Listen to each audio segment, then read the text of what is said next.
Presentamos Anímate, tú decides, con el animador de vida licenciado Juan José Vargas Fallas. Buenas noches, no se complique, viva feliz.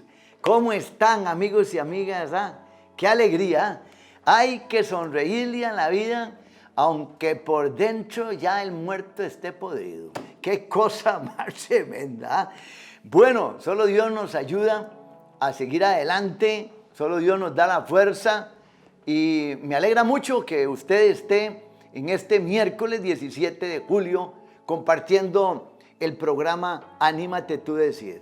Bueno, miren, en este mes de julio, que es un mes ya, ¿verdad? Un mes muy importante porque entramos en la segunda parte del año, así es. Entonces vienen meses muy lindos, muy lindos. Viene el mes, ahorita el mes de agosto, el Día de la Madre, después el mes de septiembre, bueno, y ya después echa el Adviento y comienza otra vez todo lo de fin de año. Pero le damos gracias a Dios por estar aquí compartiendo en Anímate, tú decides. Hoy quiero que le ponga muchísima atención a una primera parte de una entrevista que me concedió Monseñor Fray Gabriel Enrique Montero Umaña, obispo de la diócesis de San Isidro del General. Y en Anímate, tú decides, vamos a poner la primera parte de esta entrevista porque es sumamente importante escuchar la sabiduría y el respeto con que Monseñor nos habla de las diferentes situaciones que estamos viviendo y sobre todo de que como costarricenses tenemos que animarnos y despertar ante todo lo que ocurre. Por eso nos vamos a trasladar en este día hasta la curia, allá en San Isidro del General, y vamos a comenzar, amigos y amigas, a escuchar esta entrevista tan interesante. Póngale mucha atención a esta entrevista. Monseñor, muchas gracias por el tiempo que saca para nosotros.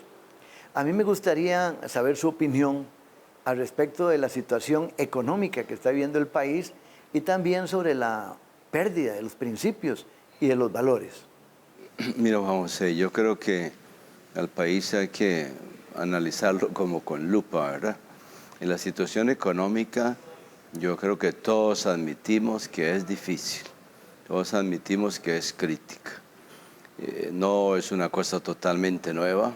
La economía se viene deteriorando hace ya un buen número de años, pero hay factores que han contribuido a que se empeore la situación, como es la economía mundial, el problema crítico de la economía mundial, y como es ya aquí el problema fiscal que todos conocemos, que incluso todavía está vigente, más bien está por empezar a dejar sentir sus efectos. La situación económica en general del país, si uno la ve desde fuera, pues tiene la impresión de que es un país en desarrollo, es un país que crece, es un país donde se construye, donde se hace y donde surgen nuevas empresas y etcétera, etcétera. Pero a veces es una impresión un tanto falsa, porque por otra parte uno sabe que al lado de eso hay un montón de empresas, sobre todo de menor calado, que están teniendo grandes dificultades para sobrevivir. Y no se diga todo el resto de la población que ya no es empresario, que ya no tiene medios por sí mismos para producir, sino que dependen del trabajo de estas empresas o de quien sea y que no encuentran trabajo. Entonces, esa carencia de empleo que se ha venido aumentando, porque eso es lo que demuestran las cifras, entonces yo creo que hace una situación económica todavía más angustiosa para nuestra gente. Y a medida que vamos descendiendo, por decir así, en la escala social, pues la situación es más angustiosa para más gente. Nuestra clase media ya apenas subsiste y nuestra clase media baja con mucha dificultad y nuestra gente más pobre tiene inmensas dificultades para sobrevivir y por eso son evidentes los signos de la pobreza a nuestro alrededor. Eso tiene que ver, no soy un experto económico, eso está claro, ¿verdad? Eso es una impresión muy general, pero esto tiene que ver con los valores, la cuestión ya de ética, ¿no?, de un país.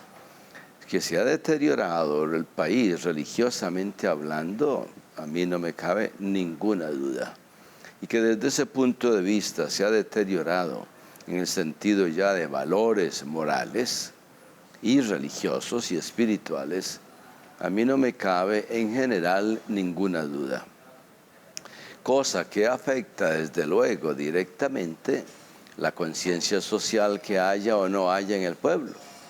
Por ejemplo, a mí me parece bastante evidente, aunque hay algunos que dicen demostrarlo estadísticamente, demostrar lo contrario, que aumenta el número de pobres y aumenta o disminuye el número de ricos, pero cada vez más ricos. Algunos niegan eso, sin embargo yo creo que en general se mantiene y todos lo seguimos creyendo. A mí me parece que eso tiene mucho que ver con una falta de conciencia social en las clases más fuertes y más poderosas. La gente, a medida que vive mejor, a medida que tiene más medios de vivir, se vuelve como más inconsciente acerca de los demás. Entonces ya no solamente la clase privilegiada económicamente, por decir así, sino a veces las clases con cierto poder, cierta cuota de poder político, parecieran también perder conciencia de la gente más necesitada y más pobre.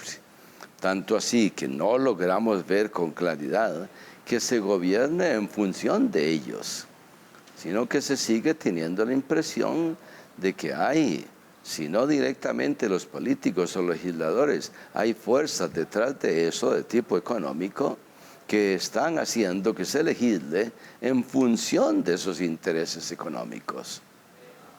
Entonces esa degradación de tipo moral que se nota en muchos aspectos, como el país ha ido aceptando formas de vida, ideas, etcétera, incluso prácticas concretas que se tratan de meter también por medio de la legislación. A mí me parece que ese deterioro moral no puede sino contribuir todavía más al deterioro económico de nuestra gente. Ahora bien, ante esa realidad que usted nos plantea y que no la podemos ocultar, me preocupa mucho a mí el peligro de que caigamos en el pesimismo y que esto ya no lo arregla nada, que esto no tiene solución y que ya esto está perdido. Sí, yo lo señalo muy a menudo, porque ese es uno de los grandes peligros. Si la situación está difícil, y podríamos decir que está mal, si la vemos de forma pesimista, pues no veremos las cosas sino mucho peor. A mí me parece que no, que tenemos que mantener un cierto optimismo. Ahora, ¿de dónde viene o debiera venir ese optimismo? En primer lugar, el país no ha perdido todo, ¿no es cierto? El país tiene y sigue teniendo conquistas ya históricas, ¿verdad?, tradicionales, a nivel social, a nivel legislativo, a nivel administrativo, a nivel legislativo y electoral, que son de un valor extraordinario. Tenemos que seguir valorándolas. Y yo no creo que así nomás podamos decir, bueno, ya vayan a acabar con ellas de un plumazo. Ni sé, yo no puedo decir tampoco, hay personas claramente que quieren acabar con todo eso. Pero que hay grupos y hay intereses concretos de ciertos grupos que quieren socavar valores tradicionales del país, a mí me parece también bastante claro. Porque salen a relucir en ciertos debates legislativos, salen a relucir en ciertas manifestaciones populares o públicas, etcétera, que hay grupos con ciertos intereses, casi siempre de tipo económico o de tipo ideológico, que ciertamente tratan de hacer el mal, por decir así. Sin embargo, yo creo que no hay campo para el pesimismo. ¿Por qué? Porque por una parte, no podemos juzgar negativamente a todos los políticos, no podemos ponerlos a ellos a todos en una sola bolsa, ¿verdad? Y juzgarle como gente negativa, como gente mala que está tratando de hacer mal al país. Yo no los pondría a todos dentro de una misma recipiente, ¿verdad? Yo creo que hay gente valiosa en el gobierno, hay gente valiosa en la Asamblea Legislativa, hay gente que piensa y quiere el bien y está luchando por el bien. Ahora, que se estén dejando influenciar, como decíamos, por ciertas corrientes ideológicas, etcétera, lógico que ahí está siempre el problema, que no creo tampoco que sea un problema nuevo. La otra razón que yo creo que no debemos abandonar el pesimismo es porque hay esfuerzos serios que se están haciendo que podrían dar un buen resultado, sobre todo si se llevan más allá.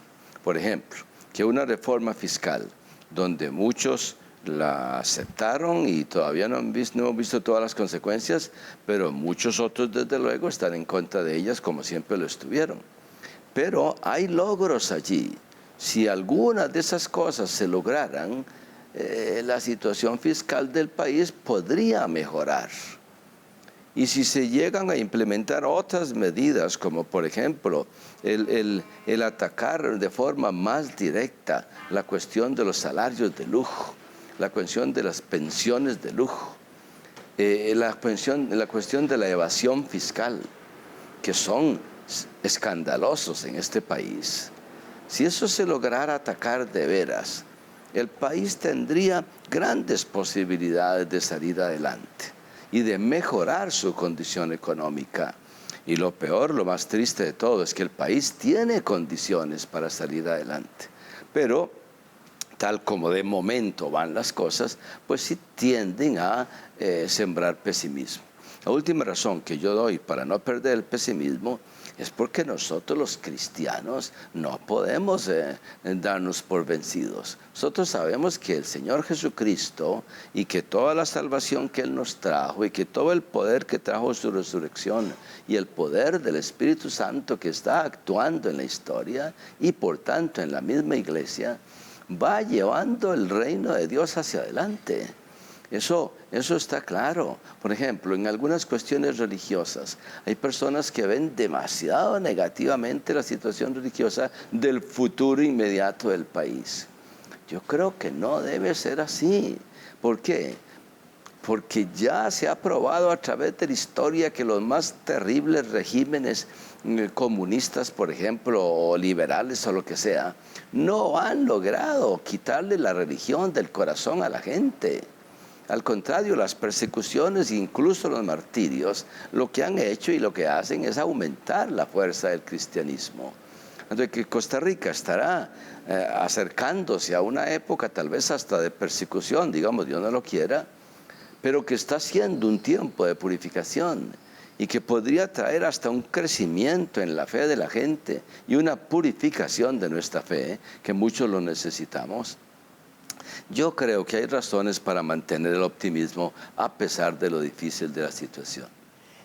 Esta realidad, Monseñor Fray Gabriel Enrique, de desempleo, esta realidad, y cuando uno visita las comunidades, se encuentra de dos Costa Ricas.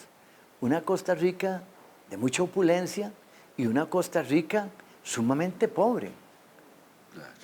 Y lo peor de eso es que aun si no fuera así, hay clases que sin ser opulentas quieren vivir como si lo fueran. Si es que hace años se viene señalando esto en Costa Rica, pero las clases más poderosas son por lo general las clases menos conscientes de los problemas sociales del resto de la gente. Pero ¿cuál es el problema? Que hay clases medias altas, por decir así, y que no son las más opulentas, pero son gente que está aprovechándose de la situación, queriendo vivir y despilfarrar, como si en este país estuviéramos sentados sobre huevos de oro, ¿verdad? Entonces yo creo que sí, Ya lo había señalado en su tiempo Monseñor Hugo Barrantes, ¿verdad? De las dos Costa Ricas. Una Costa Rica que está tratando de sobrevivir en circunstancias bastante difíciles, pero otra para quien todo parece que siguiera una eterna fiesta, y es un eterno vacilón, y es un eterno de gastar y de gastos tontos, lujos absolutamente absurdos, que no se los puede permitir personas que viven en un país que está pasando la necesidad que mucha gente está pasando en nuestro país. Qué importante esto que toca usted, monseñor, porque viéndolo así, todos somos responsables de esta situación. La clase política, los funcionarios que no quieren ceder a sus privilegios, la evasión fiscal. O sea, somos responsables de lo que estamos viviendo. Exacto. Ahí si no hay solidaridad, que es lo que el Papa está pidiendo constantemente, si no hay solidaridad en el esfuerzo por salir juntos de una situación, como decía Monseñor Arrieta, ¿verdad? O salimos juntos o nos hundimos juntos. Aquí tiene que haber una actitud de solidaridad, y qué mejor solidaridad que la conciencia social cristiana, el sentido de la doctrina social de la Iglesia, para aquellos que por lo menos que se consideran religiosos o cristianos. ¿Qué más que encontrar allí las bases claras para que se instaure una justicia social verdadera? Nuestro país está muy lejos de serlo. Hay cifras que a uno lo dejan completamente frío. Cuando oís que 60%, una cosa así, de los salarios en Costa Rica, del campesinado sobre todo, no llega ni siquiera al salario mínimo.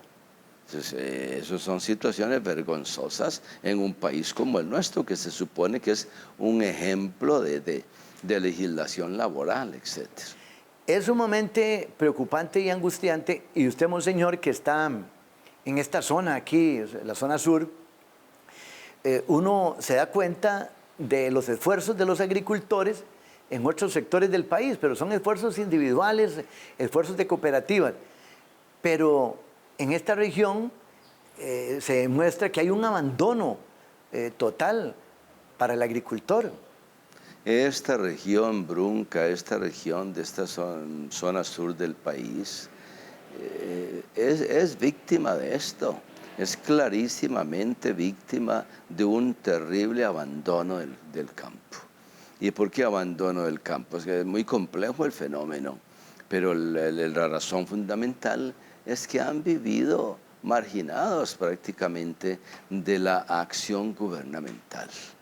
Y aunque yo reconozco que ha habido esfuerzos digamos, de los últimos gobiernos, que son los que yo conozco un poquito más de cerca, son esfuerzos insuficientes, porque la gente no se logra levantar, la gente no logra tener los préstamos que necesita para poder sembrar o para poder invertir, no los tiene. Entonces, aquí en esta región se ve patente la manera como el abandono del agro ha dejado en la calle, por decirlo así, ha dejado en la calle a montones de gente. Y lo que mencionabas, el problema del desempleo. Si en Costa Rica el desempleo está llegando a, me parece que 12 y pico, una cosa así, pues aquí en la zona sur hay partes donde es el 20%. Hay pueblos enteros que viven una angustia permanente en el problema del desempleo. Y no se diga cuando se llega a cierta edad, ¿verdad? No se diga cuando se llega a los 40, o no se diga cuando no se tiene un título universitario o por lo menos de bachillerato. Esas personas tienen prácticamente ninguna posibilidad de obtener trabajo, de un trabajo remunerado, decente, suficiente para él y su familia. Y entonces vemos en esta zona aquí situaciones de angustia laboral verdaderamente lamentable. ¿Qué pasa entonces? Los mayores, muchos de ellos, emigran a Estados Unidos a donde puedan. Y los jóvenes, por lo menos a la capital, o sea, en busca de estudio o en busca de una mejor situación. ¿Quiénes son los que tienen que aguantarse aquí? Pues son los que tienen ninguna de esas posibilidades, y casi siempre emigran hacia la ciudad. Por eso San Isidro está creciendo tanto y estas zonas aquí, porque ellos ya en el campo ya no quieren estar. Contribuye todo, porque muchos jóvenes tampoco quieren trabajar en el campo y quieren estudiar y quieren vivir en una capital y vivir de una cierta manera. Claro que ya no están dispuestos a levantar el campo como lo hicieron sus papás o sus abuelos. O sea, es un fenómeno complejo, pero lamentable desde todo punto de vista. Despierta, Costa Rica, despierta. Bueno, amigos y amigas, hoy hemos aprendido y hemos despertado y nos hemos animado y también asumiendo cosas importantes en nuestra vida. O sea, no podemos nosotros solo estar con los ojos viendo para el cielo sin olvidarnos de que los pies están en el suelo.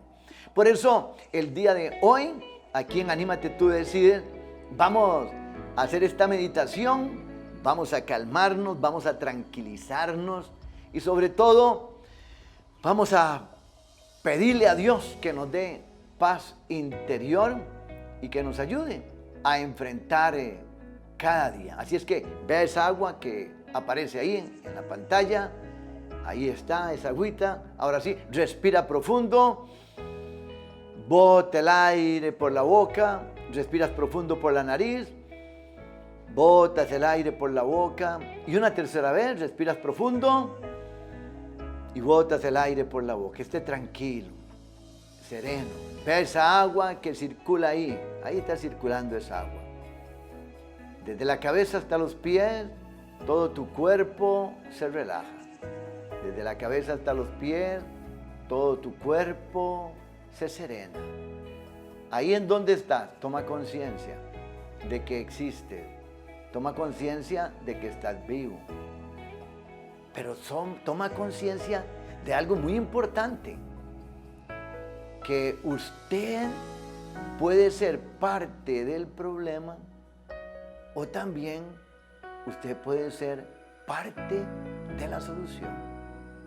Por eso entonces, ahí en donde está usted, sí, enfrente la vida que tiene, enfrente las situaciones que vive, las situaciones de los matrimonios, de tu matrimonio, con tus hijos. Pero sobre todo, concéntrate en adquirir esa paz interior. Que después de la tormenta venga la calma. Sí, hay veces que hemos actuado imprudentemente. Otras veces ya era necesario. Por eso, respira profundo. Esté tranquila, tranquilo. Disfrute de este momento de serenidad. Ya lo que pasó, ya pasó. Lo que hizo, ya lo hizo. Y punto. Ahora, ver hacia adelante. Buscando soluciones. Respira profundo. Abra sus ojitos ahí en donde está. Muy bien, ojos bien abiertos. Sí, amigos y amigas, no podemos seguir descontrolados, ¿verdad? Hay veces que nos descontrolamos, pero hay veces que hay que liberarse también y decir ciertas cosas, porque guardar todo nos enferma. Pero hay que reconocer que así es esta vida. Así es que muchas gracias a ustedes. Espero que esta entrevista de hoy les haya servido mucho para ver la realidad que estamos viviendo. Y de hoy en 8 vamos a tener la segunda parte, que es muy, pero muy interesante. Un gran abrazo para ustedes. No se complique. Viva feliz.